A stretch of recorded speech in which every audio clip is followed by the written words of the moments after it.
Өнөр хоёр тэмхтэй орж ирд. Нөгөө найз нь шүүгч гээд. Тэгээ найзтайгаа маргалцсан ч одоо намайг ингэ хэрэгтэн болгоод байна. Өмнө нь нэг хэрэгт орчих хашаад. Тэгээ 2006 оны өршөөлийн уул гараад хэрэгсэхгүй болцсон. Тэгсэн чинь одоо дахиад ингэ хэрэг үүсгээд одоо надад зодуулсан болоод ингэ хуурамч шинжиж нүгэл гаргаад ингэ яваад байна гэд бидэн дээр иртий. Тэгээ өмгөөлөгчээр яг биднийг сонгож авъя гэд. Ингээл явтیں۔ Тэгээ ингээл явсан чи одоо нөгөө өнөр хоёр маань нэг өдөр баян зүрх төргийн шүүхээс дуудаж ийн гэж яваад очиход нь шууд шүүх хурал хийгээд өөрөө хүсээгүй нэг сонгож аваагүй өмгөөлөгчийг оролцуулаад тэгээ нэг өмгөөлөгчийн яг өөрийнх нь өмгөөлжсэн хүнийг 6 сараар баривчлахаар шийдэхэд өнөр хоёрыг бол өөрийг 4 сарын баривчлахаар шийдэгчдэг байхгүй. Яг энэ үйл явдалтай холбогдуулаад бид нар мэдээлэл хийдیں۔ Ерөөсөө энэ өнөр хоёрыг шийдэхдээ буруу шийдэгчлээ. Дээд цотны шүүхтэй ерөнхийлөгч тандсан нэг ил захидал явуулдیں۔ Ингээд явуулаад ингээд телевизээр нэг хэвлэлийн баг гурлыг гээд мэдээлэлсэн чинь нэг 6-7 сарын дараа цагдаа байгуулах дуудаж байна гэдэг. Тэгээ явуудсан чинь нөгөө өнөр хоёрыг нөгөө сарн тэр нэг шүүгч байсан найз нь тэр намайг гүтгэлээ гэж цагдаа байгуулах гомдол гаргасан байна л да. Ингээд одоо нөгөө цагдаа байгуулах таны хэргийг шалгаж байна гэдэг нэг бол тэр хаачлаа гэл ингэж явсаар гад 2008 оны өвөл гинт цагдаагийн байгууллага ажиллаж төрж ирээд одоо таныг баривчилж байна гэд. Яг шинэ жилийн өдөр шүү дээ.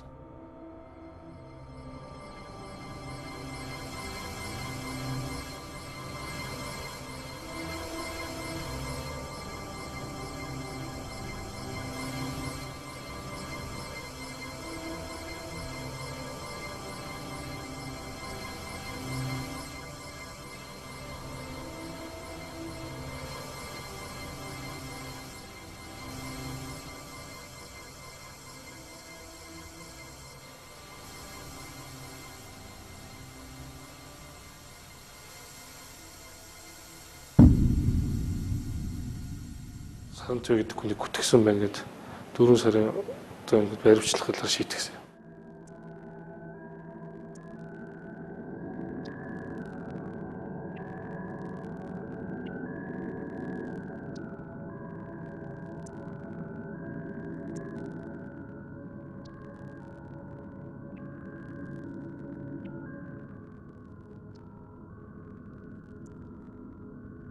Яг энэ үйл явдал нь яг өөрөө би өөрөө хуульч хүн учраас нөгөө ямар хэрэг шийдэгдэж байгаа шалгагдаж байгаа юм тийм ээ.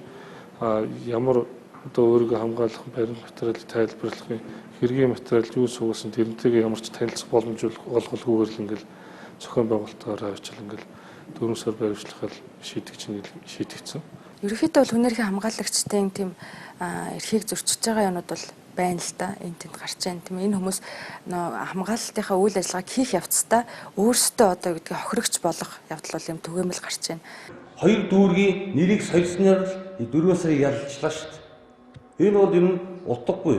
Үзэл бодлоо ирснийхээ төлөө магадгүй маргааш хоригдоход гайхах юмгүй. Иргэдийн шударга хяналт төрийн бас байгууллагын тэргүүний хэрэг 1 сарын 6-нд эхэлсэн. Түүнийг хорихолсон шалтгаан нь 2 жилийн өмнө өмгөөлж байсан хэрэгтэй нь холбогдож байгаамаа. Энэ хүн ирээгүй. Удаа дараа уцаар асуудаг ирдэггүй. Ирлүүн очсон. Ирэж ойжлол явсан. Тэр байтугай 12 сарын 30-ны өдөр энэ хүнийг хурж ирээчээ та би очихгүй. Тэгэхээр шүүн таслах үйл ажиллагаанд саад болж байна гэж хэлээд талсан сэргэл арга хэмжээг цагдаа орохоор авсан юм. Дуудсан цаг тухайд ирсэнгүй гэдэг тайлбар өглөө. Энэ дуудаагүй. Нэг ч удаа устдаагүй шүү дээ. Хоёр батлан даагчрууд устдаагүй. Хуулийн байгууллагт төрийн байгууллагад ажиллаж исэн гэдгийнхээ хувьд би бусдад ингэж дөрмжлүүлж гүтгүүлж авах одоо тийм үндэс байхгүй.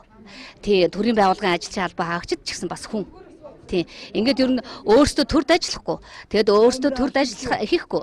Тэгэд ажлаа эрдэнэ журмаар хийж байгаа төрийн албаа хаагчид нар бол дайраад байгаа. Дээр нь хуулийн албаа хаагчид дайраад байгаа нь бол одоо тэр усууд ч гэсэн бас нэр төр гэж байгаамаа, хариуцлага байгаамаа гэдэг хэлмээр байна. Ганц нэг хүнээсээ болоод байгаа шүү. Ерөөсөө л энэ төрийн бүхэл бүтэн хяналтын механизмыг л өөрчлөх хэрэгтэй гэж бид бол харж байгаа. Үүрэг хүлээсэн ихтгэл үүргээ биелүүлдэг.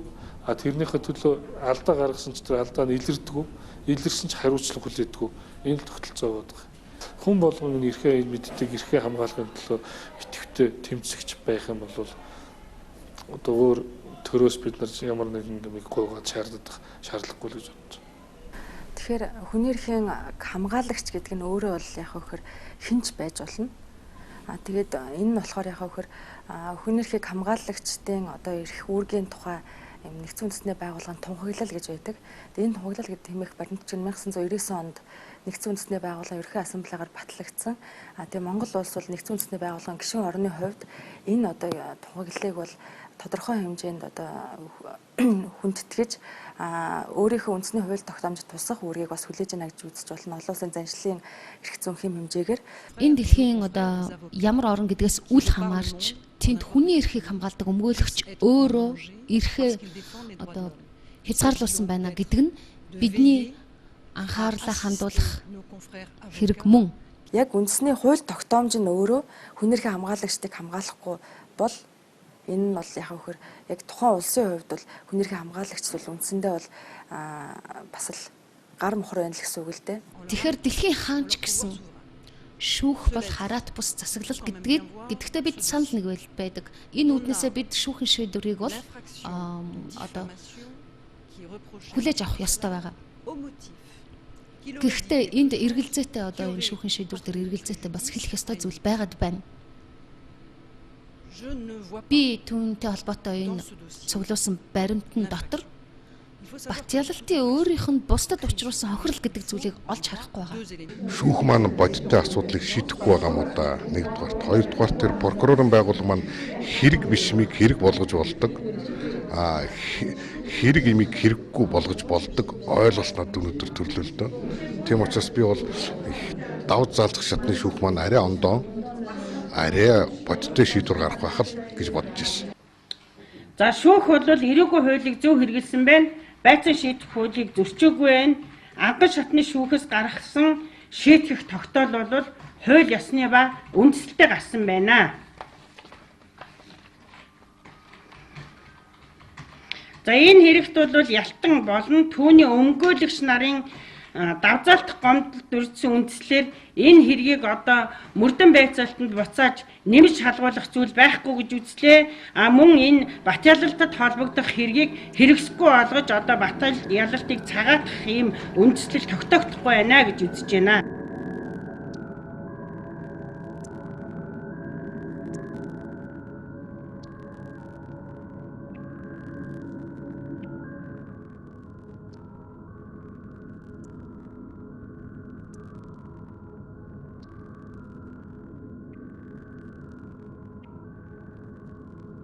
Яг өөрөө яг ийм байдалд ороод ингээд явж байгаа. Нэгдүгээр мэдээж итгэл алдрах юм бол байт юм лээ.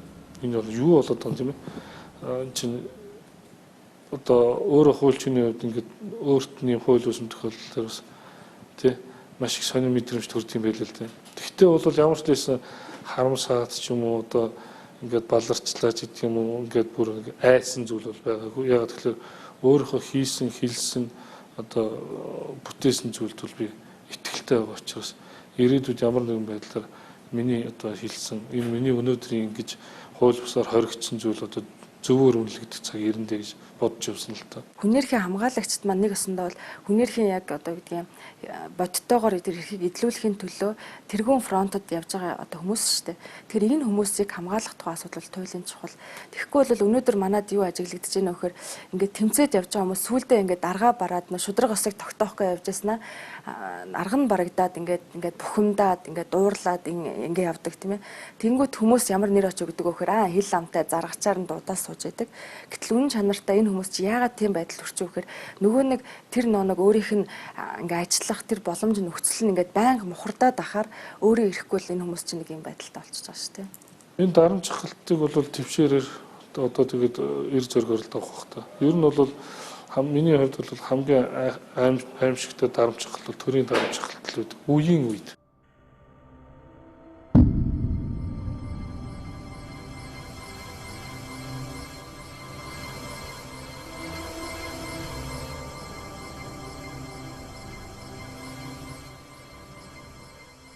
Зөв зүйл хийж байгааг бол итгэлтэй байдаг учраас л цааш ингээл болон тэмцээл тэмүүлэл байгаа.